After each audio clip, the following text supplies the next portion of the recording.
All right, so this is basically, walk me through a DCF, right?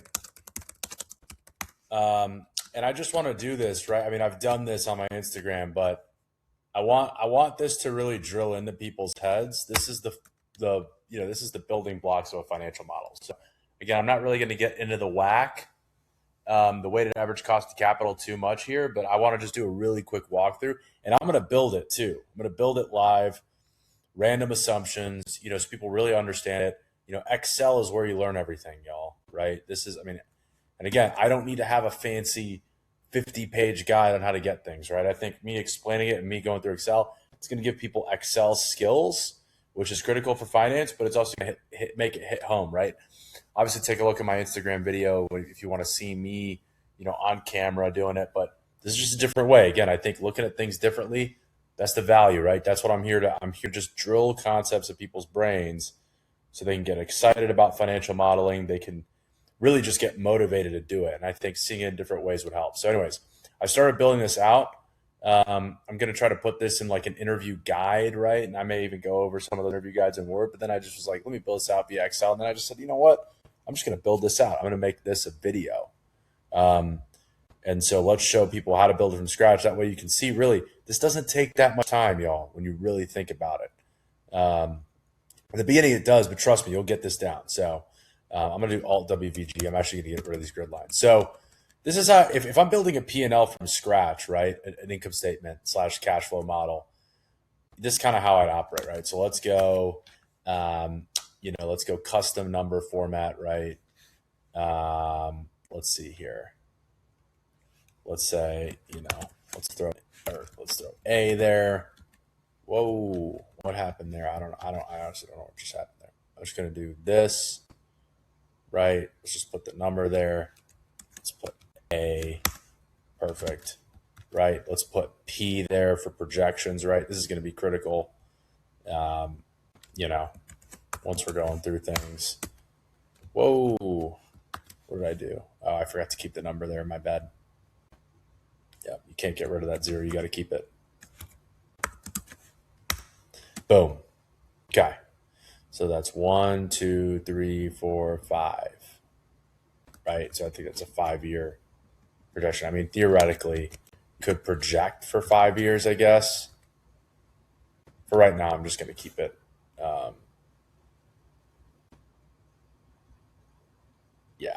I would just keep it like this. And you know what? I'll put the discount rate. I'll start it here. Maybe it's assuming, it's at the beginning of the year, or, it's the end of the year. So anyways, I'll just put 5 periods for right now. You can always modify it. So you got revenue, right? I'm just putting some random number. Let's assume some growth rates here, right? 5%, and then that's the thing is in a model, right? You always want to link it to a growth rate, right? Because the growth rate is what you can effectively, massage, if you will. And then you can kind of have like a notes tab here, right? Of like, what are some key assumptions? So, let's, you would take a look at historical revenue, right? To understand what it is. I'm just making random numbers up. But, smooth line down by, 10% each year. So which means I basically take this and just multiply it by 0.9. If you think about it, right? If you're going down, right? So I'm taking this. Now let's Control C, Alt EST is formats. It's your best friend. The other thing too is you're going to want to,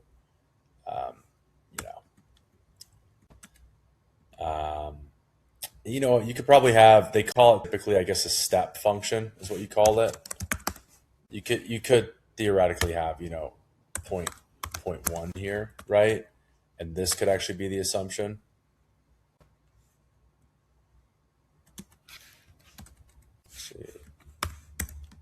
Right, and let's make this a percentage.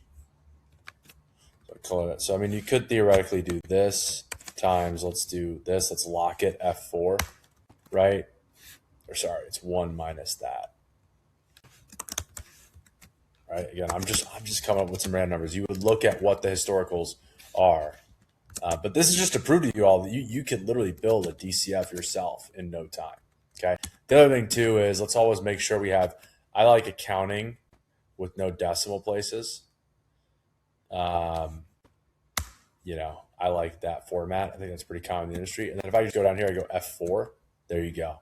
It's applied that, right? So let's do that.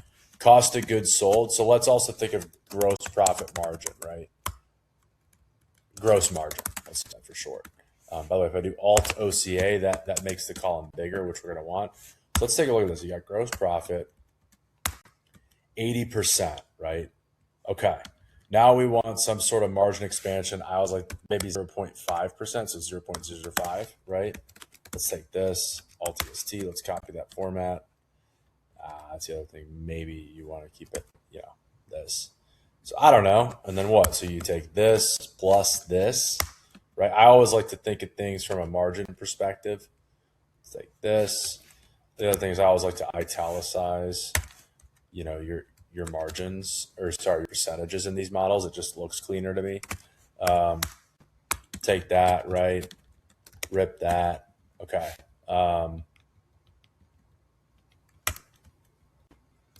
Oops. You got to obviously, you know, bring that forward. And then now, so look, like right here, I just came up with an assumption, right? So I'm going to say, and I don't want to do equals, just say negative 200. Because then I'm doing Control A for the Macabicus function, right? So now what we'll say is it's this minus this, right? This gross profit, let's multiply this by this. We're going to want to do actually the reverse. So let's do the reverse. You know, cost of sold is negative in this case. It's fine. I mean, but yeah, so I think we're good there. Take a look, right? I'm going here, Control Shift right to edit the model quickly. Let's do Tab B. Oh, whoops. Go B first, then Tab. Do B again for bottom border. Boom. Okay, you got this. All right, gross profit margin, gross profit. Okay, I'll probably bold these items, you know. Again, very simple estimate. Okay. Cool. You know, another thing too, you could do the whole Alt 5 kind of the whole, you know, you could add some breathing room for this model a little bit, right? So Control Shift plus, row 5, Control Shift plus 5. It just kind of helps, right? And now you've got, okay, SG&A. Okay, I'm not going to put that in. Again, I'm going quickly. Let's just say we want, you know, and then you've got EBIT, right? Operating profit. Actually, the way you're supposed to write this, operating profit, EBIT, right? I mean, what's a good EBIT rate? I mean, maybe like 15%. I don't know. I mean, so I'm just throwing some numbers out there. Like 20% is considered a good EBITDA margin. There's no DNA in here right now. So I'll come up with assumptions for that myself. But so if we're going to get, I mean, what, maybe negative 600, I guess. I'll say negative 550. Why not? I don't want to put equals there, but operating profit, right, is, you know, this plus this. What's your operating margin, right? EBIT margin. This over this. Yeah, and I'll probably make this. Probably separate them just to be consistent with above. Equals this divided by this. Oh, shoot, no. Equals, your margin is always your number divided by revenue. Oops. And the other thing, too, is you could actually keep that. And then going forward, you could just, like, if I lock it, now in the future, I can just bring it down and it'll be good. Let's copy this format. Again, I think the one thing is, let's do another step function. Let's say they get efficient, I don't know, maybe 1%. You might even be able to say, because there's a lot of margin there. So you definitely want to assume margin expansion in the future if you really believe in the company, which if you're investing in them, you are going to sit there and say that they're going to do better. So then this would actually be this times this now, right? This would be actually this time, or sorry, this plus you would lock this, right? It continues to kind of move. Boom. And then this would literally just be this minus this, right? Let's copy that format. Okay, boom. I like it. Now, here's what you got to do. You got to assume a tax rate, right? This is the part where, you've got a,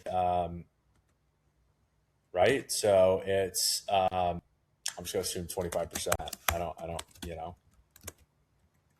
I'll copy this format. I don't know what the tax rate is. You'll get it for a certain problem, but it's how you get EBIT, right?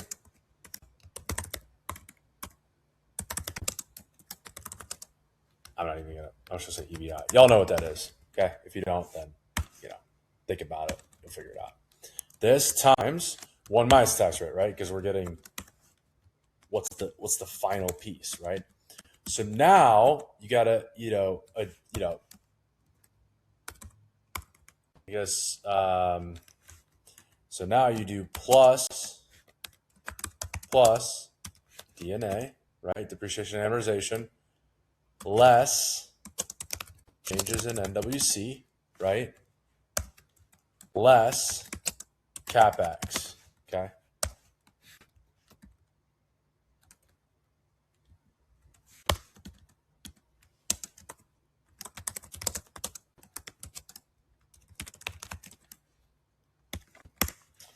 So that's a positive net working capital decreases. So it's like an increase in net working capital is a decrease, which we've already discussed that, but yeah. So I don't know. I mean, I'm just going to assume maybe 50. I'm just going to assume $50 of DNA, 5% of revenue, maybe. Then you've effectively got, and then let's do this, right? Let's do, and then I'll maybe assume another like negative 50 of CapEx, I guess. You get these numbers, but then you do, could probably do,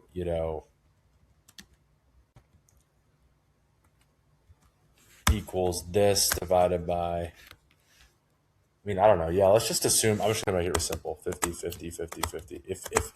If you need more, you can get it, right? Like if you need to, typically folks will put this as a percent of revenue and forecast it forward. But in this case, just rip it. And I think on a net working capital basis, maybe let's say it's going up by like, I don't know, maybe another 50.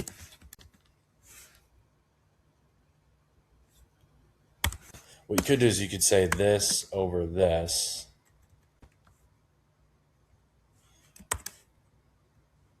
Right? Times this. That's probably actually the best way. Yeah, let's just keep it consistent. So then let's basically move these. Let's keep these consistent in the same row so that when I'm looking at these, it's just going to come through. Yep, easy. Oh, wait, what happened there? Why is it?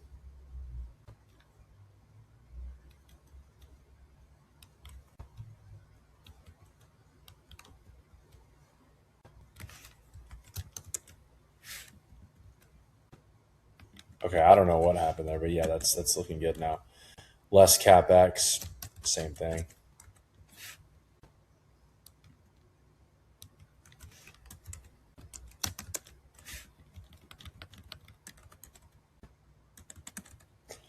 Say for a CapEx, maybe negative 100. Now you've effectively got your unlevered free cash flows, right? This is unlevered, okay? So you're going to take this, equals sum, right? Sum it all up, boom. Okay. This is effectively this is the big number, right? This is what you want to get to. So everybody thinks DCFs are incredibly complicated. This is really all you need in terms to get through DCF, to be honest. Now, there could be ways on how to get this, but really, this is the cut and dry, okay?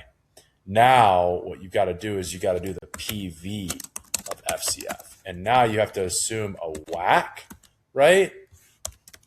I'm just going to assume 10%. I'll assume 12%. I'll assume 12%. There's a different way to get this right. This is basically equal to, debt over capital